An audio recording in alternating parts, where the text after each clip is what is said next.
ahoana marina aiza ilay no vetivetesina atramin'izay raha ny vava nataon'ireto mpitondra ireto tamin'ny mbola fampelezan-kevitra sy ny mbola tsy teo amin'ny fitondrana aloha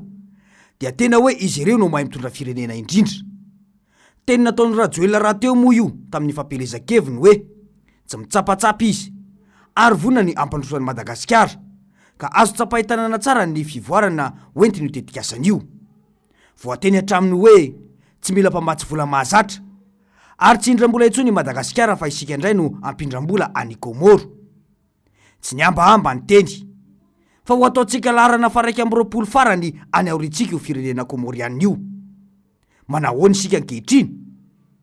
tena mandroso aloha i Madagasikara sy ny vahoaka malagasy mandroso avy telo eny ny fahantrano mandroso avy telo eny ny fiakaran'ny vidim-piainana inona moa no tsy miova eto Madagasikara amin'izao tena tanterany ilay fikasany dia ny hoe anovan'ny firenena ao anatiny 5 taona monja 500 ariary ny sarandaran'ny taksi be tany aloha dia niakatra 900 ariary izany tao anatiny 4 taona monja nitondrany izany ka fandrosoana 900 ariary ny kapoakany vary tany aloha 560 ariary izany 4 taona monja nitondrany ka nanomboka nandroso ny hinana tapa-kibo sy nampiana kapoaka arotsaka ny misa tokantrano tena fandrosoana tao anatin'ny fotoana fohy tokoa dia averiko eto ity teny nataony ministry ny serasera sy ny kolotsaina ankehitriny io Ramatoa Latina Rakotondra Zafy tamin'ny taona 2014 mahakasika io fiainam-bahoaka io tamin'izay les risques na explosion sociale na fipoahana ara social de tena réel amin'izao fotoana izao azo tsapahitanana raha io zavatra mitranga amin'ny fiakaran'ny vidin'ny entana io tsy ho zakany vahoaka ntsony zany taxi be ana 500 miampy fiakarana vidin'ny solika de miteraka inflation généralisée ny vary ary efa 2 arivo eny an-tsena de fanampin'izay nefa tsy mitady vahaolana ny fanjakana amin'ny resaka délestage amin'ny resaka fahatapahan-drano insécurité tsy resahana intsony zany ny arantsika na eny tsara angamby izy teo dia mipetraka ny fanontaniana hoe akory izy ty ry ramatoa ministra fa efa eo amin'ny fitondrany ianareo efa tsy ho nolazainao io mantsy ny vidiny zavatra amin'izao fotoana fa efa niakatra lavitra noho io tena tsy azo hodivirana tokoa ny explosion sociale raha izao azo fijaliana ampitondranareo mpitondra ny vahoaka malagasy izao efa tena kivo mantsy ny vahoaka amin'ny fomba fitondranareo ankehitriny io vafa fotsiny no mipopoka sy mikarantsana de mikarantsana fa ny asa tsy misy ho an'ny vahoaka isan-kerinandro mizaka vidiny zavatra miakatra foana ny malagasy hoy indrindra mantsy ny fanazavana hoe mahatikatoka foana isanandro rehetrarehetra mihitsy tsisy mandeha amin'ny laoniny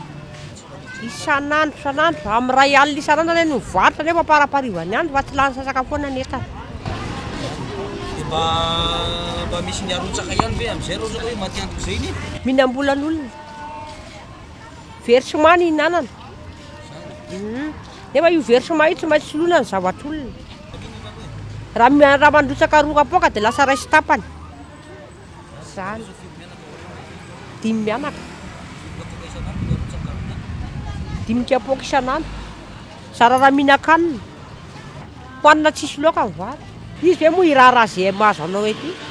raha ny etaetanay zany dia solona mihitsy mipitondra solona mihitsy mampitondra zay ny tena etaetanay mpivarotra satria tamin'izay ne tsy tatan'izao ohatrany hoe tamin'ny tondrany mpitondra io zany dia ohatrany tsy mandeha amin'ny laoniny mihitsy zay zavatra atao rehetrarehetra zao ay misy entana ao ariana foana isanandro sanandro tsy manam-bola foana ny olona mahantra ihany taiza mbola nisy kapoaka mivary 200 serivo zany raha tsy amin'izao tsy mpanao politika intsony no miteny eto ankehitriny hoe mila ovaina ny mpitondra fa lasako vavany fotsiny fa tsy mitondra fiovana ho an'ny fiainam-bahoaka akory raha mpitondra hafa angamba no nitondra teo angamba efa nidona setroka i Madagasikara tsy nandingana rotaona akory ireto mpitondra ireto mantsy no isan'ny mahafantatra tsara izany hoe kianjan'ny Lambojatovo izany dia kianjan'ny demokrasia tamin'izany fotoanandrony saingy rehefa izy ireo no nahazo fahefaly dia ny fanjakana mihitsy no nanosika arabola ny komina ny Tananarivo amadika azy ho toeram-pitsangatsanganana ny stelan'ny profesora Zafy Albert zao mijery mpifangaty mitsangatsangana ao no sisa ataony hoy anefa ny teny nataon'ny ministry ny serasera io tamin'ny taona 7 hoe amin'ny teny foana hoe avelao ny olona hanana fahafahana haneho hevitra le liberté d'expression ny olona zany de io tsy misy hoe matahotra korotana ny vahoaka sasanaty do ny vahoaka amin'ny resaka hoe sao de anonga-panjakana raha vao manao hetsy vahoaka tsya omeo fahalalana ny olona aneo hevitra io efa napetraka foana hoe ohatra ny kianjana Ambohijatovo zay kianjany demokrasia efa tamin'ny 2024 napetraka teo ampesao io ahafahan'ny olona maneho hevitra de tsotra ny anay alao ny mpitandro ny filaminana ikadrie na andeha isécuriser zany an'le toerana ahafahan'ny olona maneho hevitra dia ampetraka ny fanontaniana hoe fa tsy io ministra milantsanantsana miteny tamin'ny fotoanandrony io ve no isan'ny manohana ny notina voky ny ministry ny atitany hoe tsy mahazo mamory olona ankalamanjana intsony manomboka izao fa ahoana mariny tena manova olona sy fanapahan-kevitra ny César Ramatoa ministra toy ilozanareo mifanasa vangy eny amin'ny tambajotra serasera ho an'ny samy ao anatin'ny fitondrana ankehitriny ny fahorim-bahoaka ny sasany aza moa any anaty ainao manjery any mihitsy no mifandimby famaly itsakilan'izay na dia mifandritrotra eo amin'ny resaka fikoanan-dom-pirenena fa nadiovana ny tokotany-pifidianana ary any amin'ny tokony anatanterahana ara-potoana ny fifidianana aza amin'izao fotoana ny ivony ady-hevitra politika eto amin'ity Madagasikara ity dia mbola fandrangarangana ady sy fantsakitsana zo fototsy ny vahoaka ihany no ataonareo mpitondra ireo firenendehibe indray no mampatsiahy fa fototra iorenan'ny demokrasia ny fahafahana maneho hevitra malalaka ary voasoratra mihitsy ao anatin'ny lalam-pandrenana no fidiana tamin'ny taona 14 fotoana ny teteza mitany rajoelina tahaka izany ihany koa ny pacte international relatif au droit civil et politique na fifanarahana iraisam-pirenena makasika ny zo sivily sy ny politika tamin'ny taona 1970 izay nosoniaviny Madagasikara tahaka izany ihany koa ny filazany iraisam-pirenena fa tsy tokony ho fepetra voalanjalanja sy tsy hisy tombo sy ala na fanavakavana ny fandraisana fepetra dia mipetraka ny fanontaniana hoe sa andray fanapahan-kevitra makasika izany ve izao fitondram-panjakana izao inona sy azo antoka nefa fa rary zareo no mpanohitra amin'izao fomba fitantanana izao efa tsy haintsony ny afarany ty firenena ity saingy olo-kendry ny filomarika ravalomanana izay lehibe ny fanoherana amin'izao fotoana ka tsy ampidika izy ny fiainam-bahoaka sy hitady sazy ho an'ny vahoaka malagasy intsony tsarona tsara ilay teny izay nataony ministra Lalatina Rakotondrazafy io tamin'ny fotoanandro ny hoe any amin'ny Facebook no mba mimenimena ny vahoaka maneno tsy fahafaliana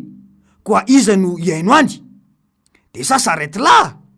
hoy izy tamin'izany fotoana asakasaka izay mbola voafitaky reto mpitondra ireto sy ny balarona ny aloha fa efa ny anaran'izy ireo araky nambarany tamin'ny fampelezan-kevitra tokoa izany fa mitam-bahoaka izany afa no lazaina ka azo fijaliana farak'izay ngeza indrindra no ampitondranany vahoaka rehefa azony ny fahefana tahaky ny fanamboaran-dalana ankehitriny io akoho kely no ndeha vonono dia fa maky fitokolao no lanjalanjaina eraky ny tanàna lavaka kely tsy ampy 2 metatra kory no totofana eraky ny arabe dia milina be deaibe no avoaka mba hiteraka amboteazy amin'izao fotoana ny rotsakoranay izao fa ahoana mariny